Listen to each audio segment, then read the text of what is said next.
B gitu ya, di Bursa Efek Indonesia. Nah itu yang menjadi komitmen kita ke pemegang saham.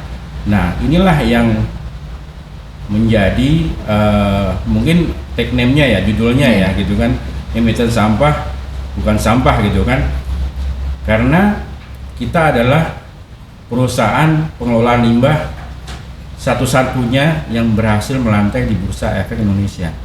Itu luar MHKI biasa. gitu. Itu Bu, mungkin itu yang menjadikan kita emiten sampah tapi bukan sampah, karena kita berani mengambil komitmen itu. Juga ditangani oleh sendiri, ada juga ditangani oleh kami sebagai pihak ketiga.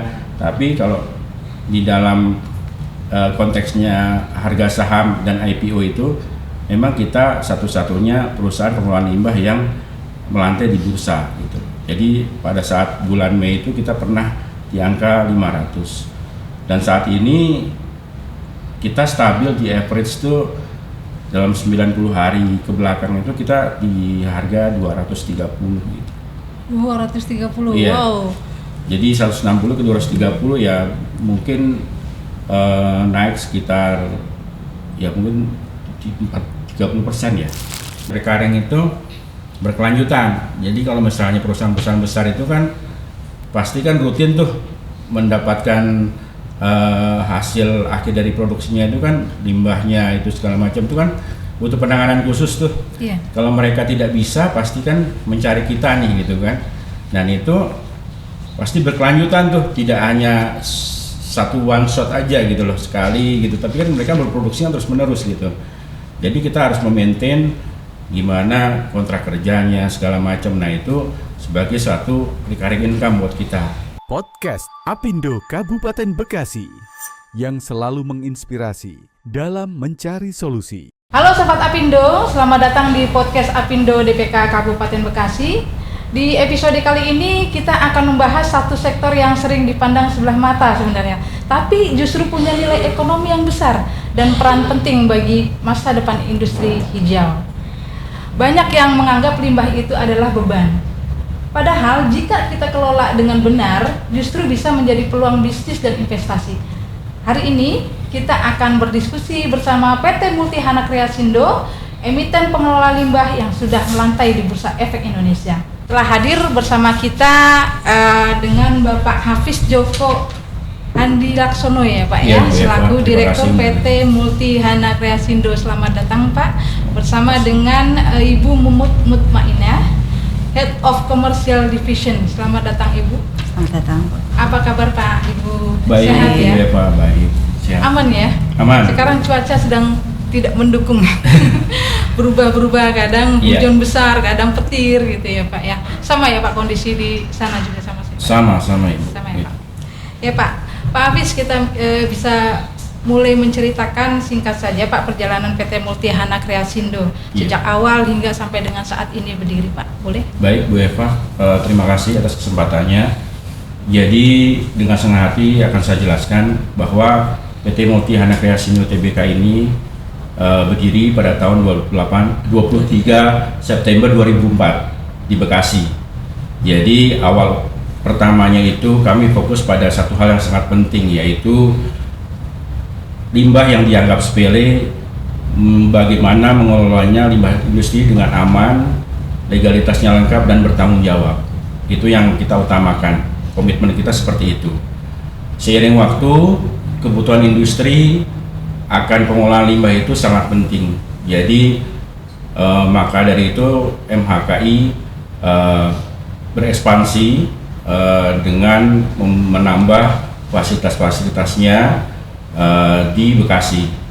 Mungkin bisa saya sebutkan ada incinerator untuk limbah medis yang waktu pasca pandemi COVID waktu itu sangat dibutuhkan oleh pemerintah, dan juga peleburan logam yaitu dari limbah-limbah metal, lalu juga WWTP yaitu untuk mengelola limbah dari industri yaitu limbah cair, lalu juga ada pengelolaan untuk pemanfaatan limbah menjadi bahan baku.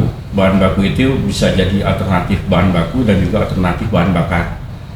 Nah itulah komitmen kami dalam mendukung pengelolaan limbah di Indonesia. gitu Pak. Jadi di MKI sudah mempunyai insinerator ya Pak ya? Betul. Kan kita tahu bahwa di Indonesia sendiri tidak banyak ya industri pengelolaan limbah yang punya insinerator sendiri gitu ya Pak ya? Mungkin hanya beberapa gitu Pak. Iya, ya, memang insinerator ini memang saat ini mungkin sudah banyak ya, karena banyak juga yang melirik saat ini industri pengolahan limbah itu, apalagi saat ini kan pemerintah mencanangkan green industry ya, dan juga pengelola industri itu sekarang dituntut untuk membuat siklus dalam produksinya itu ada penanganan pengolahan limbah. Jadi pastinya masing-masing industri, mungkin yang kalau rumah sakit dia harus kerjasama yang punya insinerator gitu. Lalu untuk yang industri-industri lain yang punya limbah cair atau padat, ya harus memindahkan atau menyerahkan limbah hasil produksinya itu kepada seperti kita yang punya keahlian khusus untuk mengelola limbah tersebut gitu. Jadi mereka aman dalam hal bisnisnya, sekaligus bisnis sekaligus juga regulasi yang ditetapkan oleh Kementerian Lingkungan Hidup dan Kehutanan itu dipatuhi oleh mereka gitu. Jadi mereka secara sirkular ekonominya patuh dan juga bisa berkembang. Gitu. Tadi disampaikan ada WWT, ada insinerator. Berarti perizinan dari MKI sendiri itu sudah mencakup semua ya Pak? Dari misalnya pengangkutan ada perizinannya, kemudian pengelolaan, sampai dengan pemanfaatan. Iya. Jadi di industri pengelolaan limbah ini itu sangat rigid terhadap peraturan. Jadi peraturannya sangat ketat sekali. Jadi semua hal yang diatur dalam bisnis prosesnya pengelolaan limbah itu harus ada izin yang sudah di-approve atau dilegalitaskan oleh KLHK gitu. Jadi baik dari pengangkutannya, baik dari nanti cara pengelolaannya, dan itu untuk masing-masing unit bisnisnya. Kalau misalnya kita punya kan insinerator, punya peleburan logam, punya juga dalam BWTP tadi, punya juga pemanfaatan limbahnya. Nah itu masing-masing punya izin tersendiri. Jadi kodenya banyak sekali gitu. Jadi itulah kode-kode yang nantinya harus istilahnya kita harus punya dan comply terhadap Kementerian Lingkungan Hidup gitu. Sekarang ke Bu Mumut. Apa menurut Bu Mumut tantangan yang terbesar untuk industri saat ini? Untuk tantangan sendiri adalah kebetulan saya selaku pihak yang menawarkan kepada calon klien baru. Terkadang klien itu ingin meminta pelayanan yang cepat, terus juga harga yang efisien, dan juga aman. Untuk itu, kalau dipikirkan itu dijadikan jadi satu, otomatis kan tidak bisa kita seimbangkan. Untuk itu kita juga berusaha untuk meningkatkan kualitas agar penanganan tersebut menjadi lebih aman, cepat, sesuai dengan regulasi, dan memberikan harga yang bisa diperhitungkan. Mungkin itu. Jadi pelayanan yang quickly respon Ya, itu menjadi sekali. salah satu hal yang penting ya, Betul, karena fast sekarang respon. industri-industri yang sama gitu ya untuk pengelolaan limbah B3 atau non B3 itu kan sudah banyak gitu. Betul. Tetapi tantangannya itu jadi Betul. lebih responsif gitu ya. Betul. Mungkin ke situ. Sejauh mana AIPO berperan dalam penguatan tata kelola strategi jangka panjang perusahaan, Bu? Kira-kira. Untuk tata kelola itu mungkin dari sisi pasar ya, sisi market. Multihana itu dikenal sebagai regulasi yang punya legalitas yang lengkap, terus juga dia memiliki fasilitas yang memadai, pelayanan yang komprehensif, sehingga itu dilihat oleh pihak investor untuk melihat bahwa industri pengolahan ini memberikan rasa aman dan nyaman dalam memberikan pelayanan seperti Pelayanannya. itu. Jadi bukan hanya info tentang pendanaan saja gitu ya, Betul. tapi juga transparansi dan investasi yang Betul. biasa gitu masa Betul. depannya ya, Betul. gitu ya. Kemudian dari saat ini itu kan judul podcast kita itu emiten sampah ternyata bukan sampah. Ini luar biasa. Podcast kali ini itu judulnya cukup unik Pak. Iya. Gitu. Emiten sampah ternyata bukan sampah. Apa sebenarnya makna di balik judul itu Pak? Oke, mungkin kita bisa melihat bahwa Mbak tadi menyinggung mengenai IPO ya, gitu ya. Jadi kan IPO itu kan suatu proses yang kita bukan sekedar sekarang orang taunya kalau IPO itu kan listing, tercatat di bursa, terus dapat kode saham gitu kan. Tapi itu perjalanannya panjang sekali gitu loh. Jadi kan saya bisa bercerita begini ya. Inisiasi IPO itu kita sudah canangkan itu mungkin kita IPO di 2024. Jadi tapi inisiasinya itu sudah di 2022.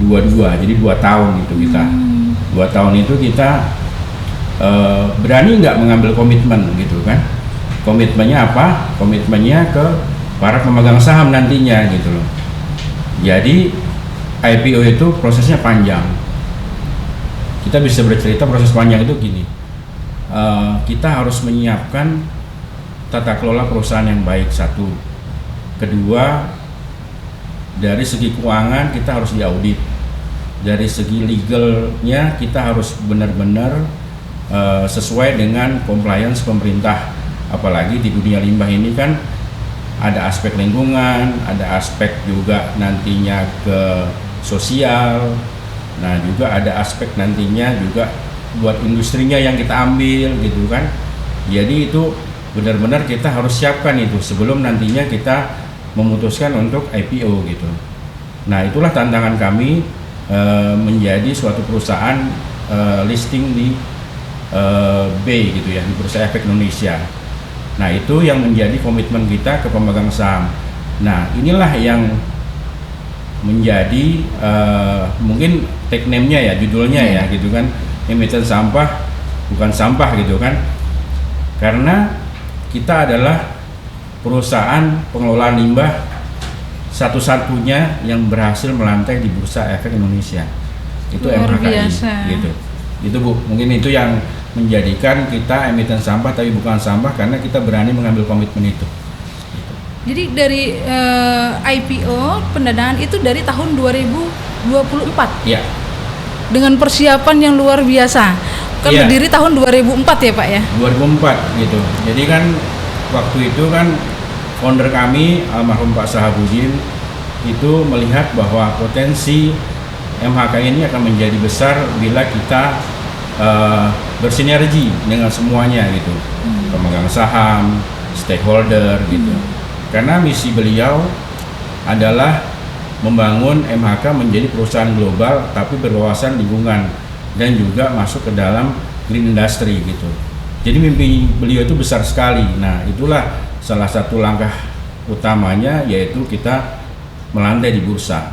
Jadi kalau melantai di bursa kan pasti Bu Eva mungkin semua kita udah tahu ya bahwa transparansi, komitmen kepada pemegang saham, keberlanjutan perusahaan dan juga semuanya dilihat gitu, transparan gitu. Semua orang seluruh dunia akan tahu siapa itu MHKI gitu. Itu Bu. Kemudian kenapa bisnis pengelolaan limbah ini ya Pak ya itu bisa disebut lebih stabil ya Pak ya, atau mungkin bisa disebut tahan krisis gitu. Menurut Bapak kenapa bisa disebut seperti itu Pak? Oh baik, itu pertanyaannya bagus ya. Ada mungkin hal-hal yang patut kita ketahui ya dalam industri itu.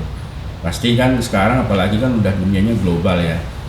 Apalagi untuk perusahaan yang multinasional pasti ada tuntutan bahwa sampai di mana mereka peduli atas produksi yang dihasilkan itu mau dibuang kemana gitu kan.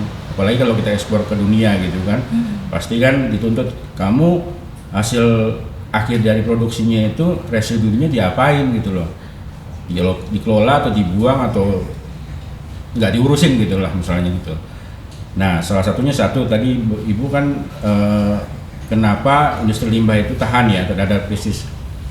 Jadi saat ini pemerintah sudah menyanangkan bahwa setiap perusahaan industri, baik manufacture, baik logistik, apapun itu harus mempunyai ending dalam produksinya.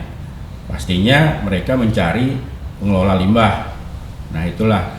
Lalu kedua, kalau kita itu punya revenue yang recurring, maksudnya recurring itu berkelanjutan. Jadi kalau misalnya perusahaan-perusahaan besar itu kan pasti kan rutin tuh mendapatkan hasil akhir dari produksinya itu kan limbahnya itu segala macam itu kan butuh penanganan khusus tuh. Iya. Kalau mereka tidak bisa pasti kan mencari kita nih gitu kan. Dan itu pasti berkelanjutan tuh, tidak hanya satu one shot aja gitu loh, sekali gitu, tapi kan mereka berproduksinya terus menerus gitu. Jadi kita harus memaintain gimana kontrak kerjanya segala macam. Nah, itu sebagai satu recurring income buat kita gitu. Apalagi regulasi juga menuntut memang harus sesuai dengan regulasi yang ada ya Pak yang saat ini. Itu ya, yang ketiga yang saya mau bilang. Yang ketiga itu regulasi pemerintah sekarang makin ketat gitu. Jadi kalau makin ketat pastinya itu opportunity buat kita gitu loh kan, seperti itu.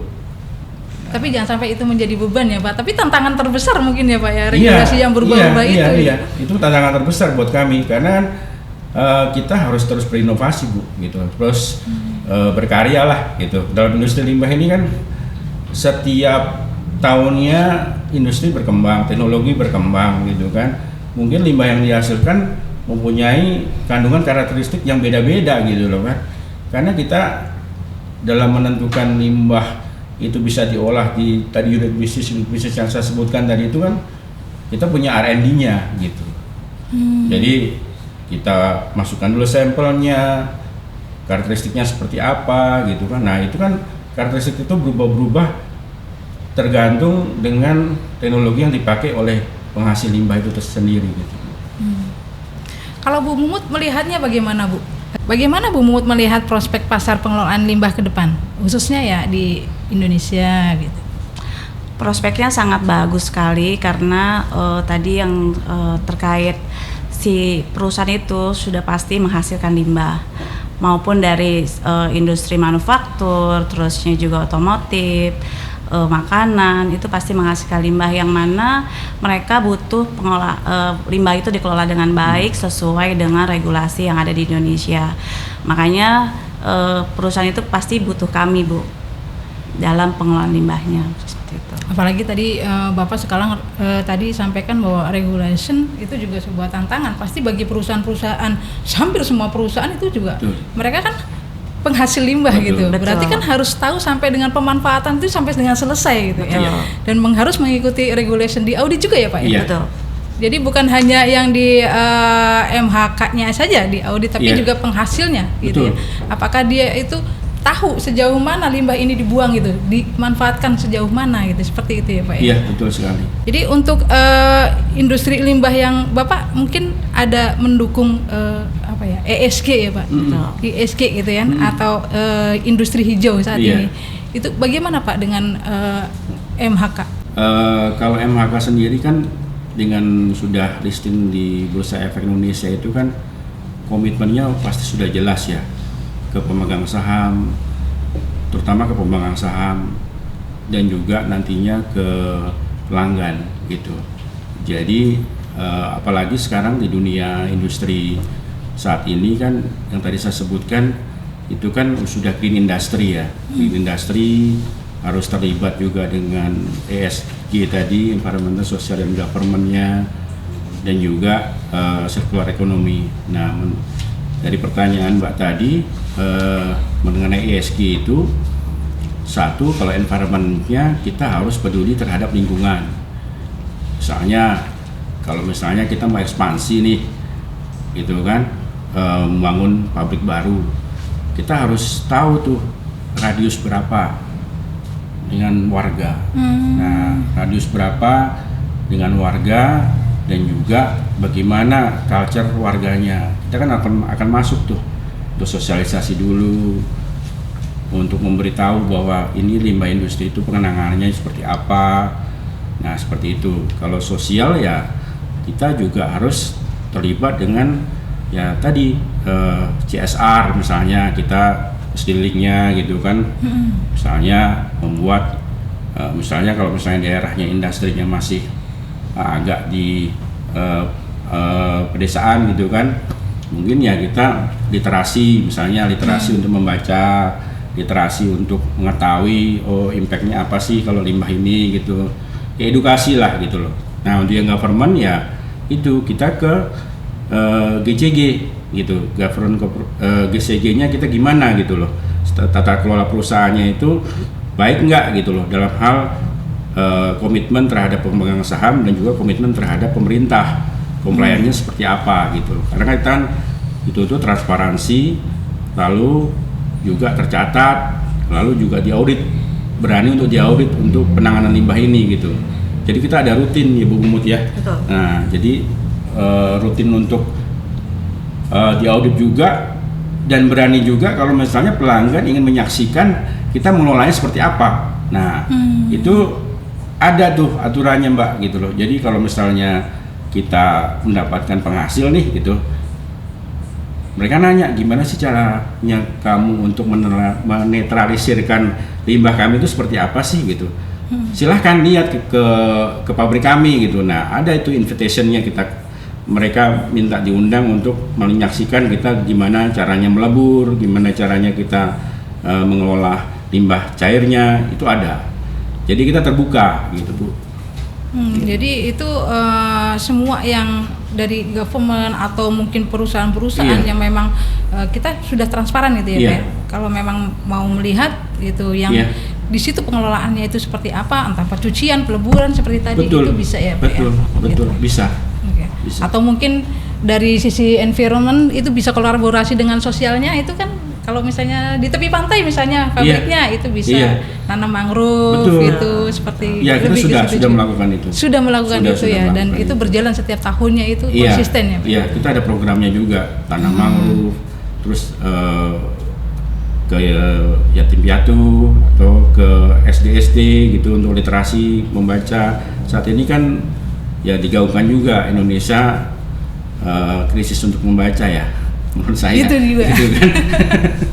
30% Mbak membaca ya, sisanya melihat saja ya Pak ya, pasti gitu. Kemudian untuk Bu Mumut ya Bu Mumut, kalau tadi kita kan anggota Apindo, siapa tahu gitu kan, oh iya terbuka akhirnya gitu kan, dan ini investnya seperti apa ya, misalnya seperti kalau bicara dari sisi investor, daya tarik utama dari sahamnya MHK itu apa? Mungkin boleh dari Bu Mumut atau Pak Jeffrey.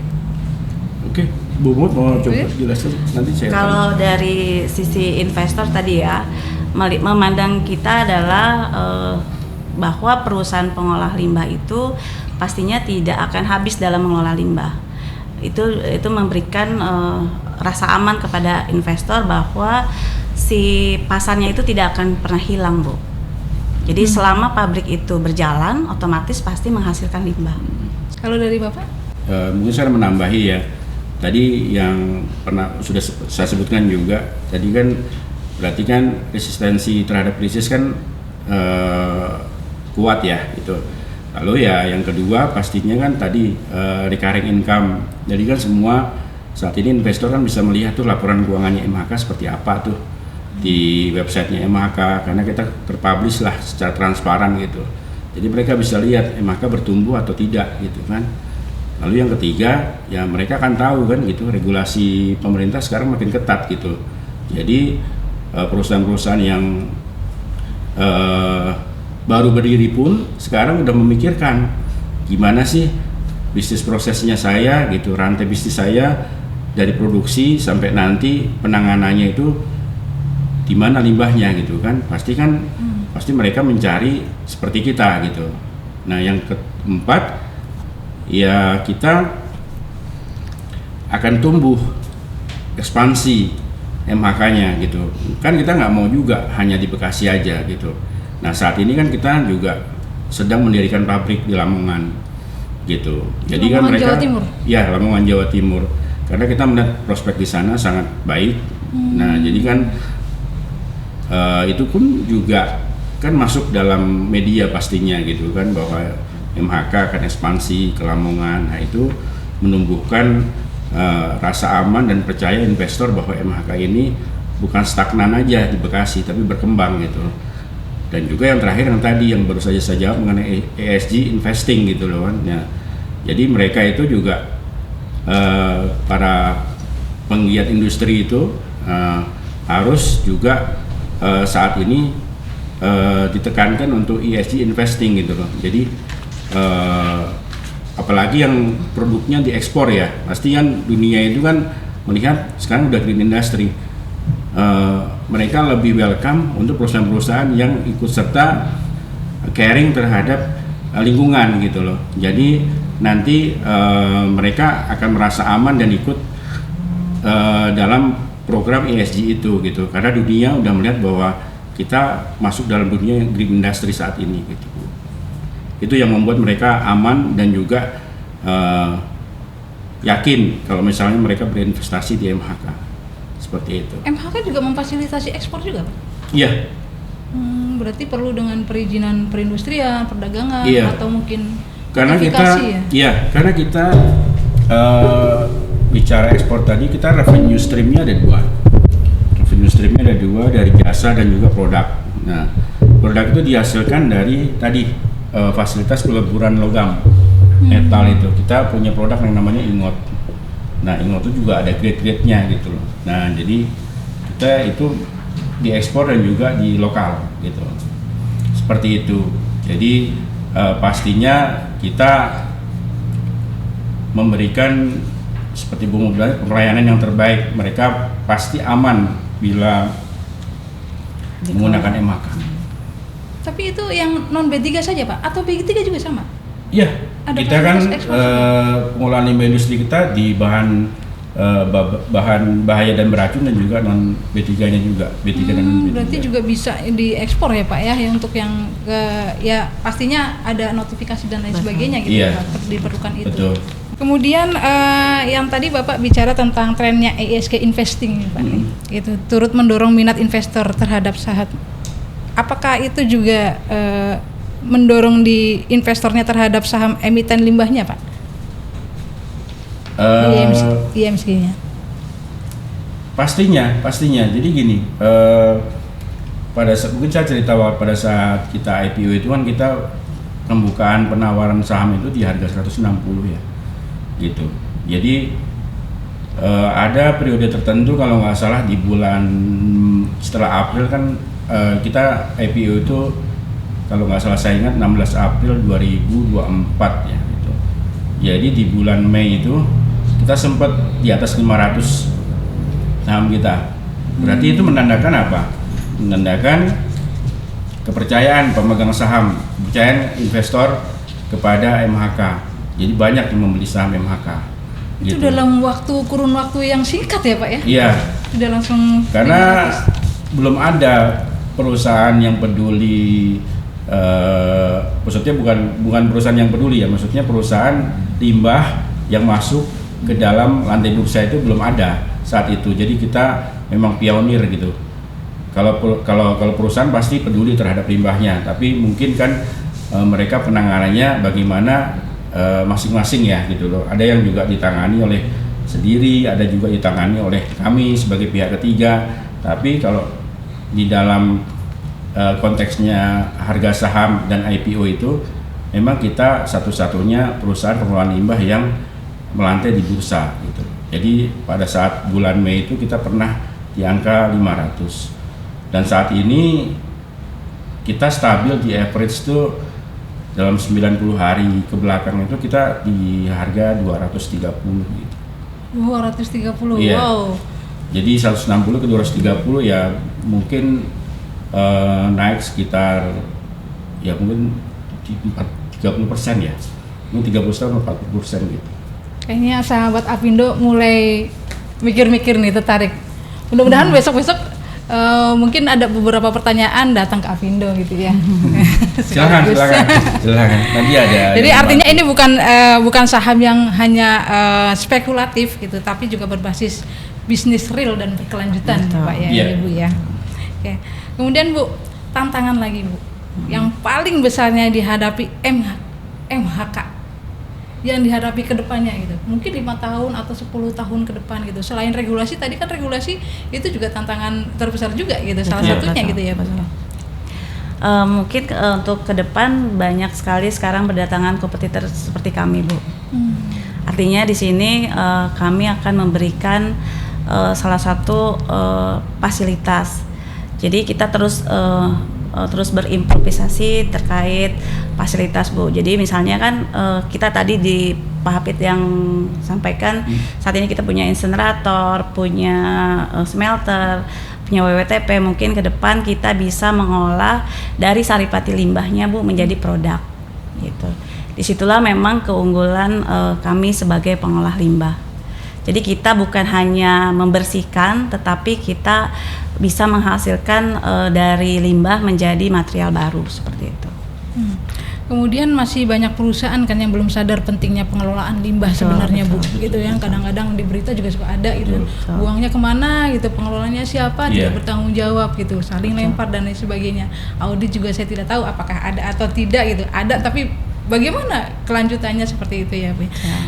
Kalau dari MHKI sendiri itu strategi edukasi yang dilakukan itu apa untuk mungkin ke perusahaan-perusahaan atau mungkin ke masyarakat gitu?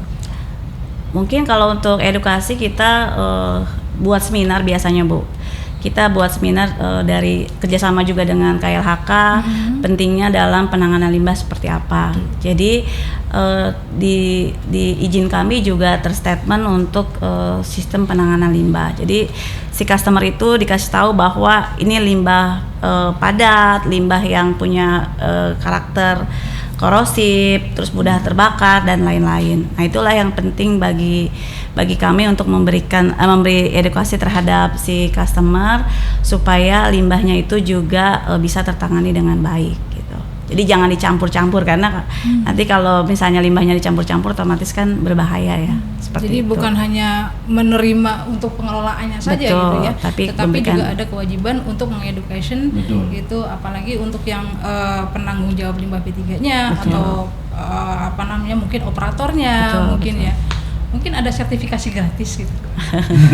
Operator atau penanggung jawab pengelolaan limbah B3 misalnya gitu kan. Itu salah satu education juga barangkali mungkin. Kami juga kalau untuk sertifikasi ya, jadi memang sertifikasi kami memang belum berbadan hukum, tetapi kami memberikan training gratis, Bu, bagi seluruh customer. Jadi kalau customer ingin di training oleh kami, bisa dia datang ke tempat kami ataupun kami yang akan akan hadir di sana. Jadi memang selling point kami adalah one package service, Bu. Sesuai request ya trainingnya ya. Betul. Boleh sesuai request atau sesuai dengan tren yang saat ini terjadi gitu ya. Betul. Itu ada semua ya. Ada. Berarti memang ada juga lembaga trainingnya sendiri ya Pak ya. Biasanya ya. Sertifikasi. Kita punya training center. Kemudian bagaimana MHK itu menyeimbangkan layanan yang cepat, aman dan patuh regulasi, tapi tetap efisien tadi. Iya. Gimana Pak? Seperti apa yang akan dilakukan MHK? Kan tadi tantangannya adalah efisiensi ya, biaya ya. Padahal saat ini itu kan harus ada keseimbangan pelayanan gitu kan, sedangkan biaya juga tinggi gitu. Ya kalau mengenai itu pastinya kita memikirkan ya customer satisfaction ya, berarti kan kepuasan pelanggan ya gitu. Nah, kita juga ada tim juga gitu di tempat kita itu untuk memberikan report.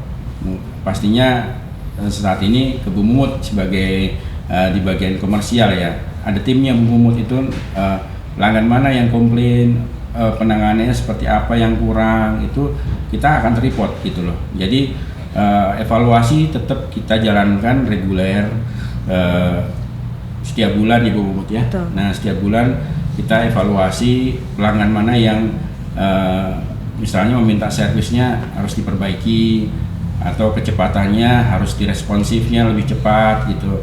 Nah itu sebagai catatan membangun untuk kami gitu loh, untuk tumbuh menjadi lebih besar lagi gitu. Nah itulah yang tadi kita harus menyeimbangkan antara pelayanan dan juga dari segi bisnisnya gitu Bu.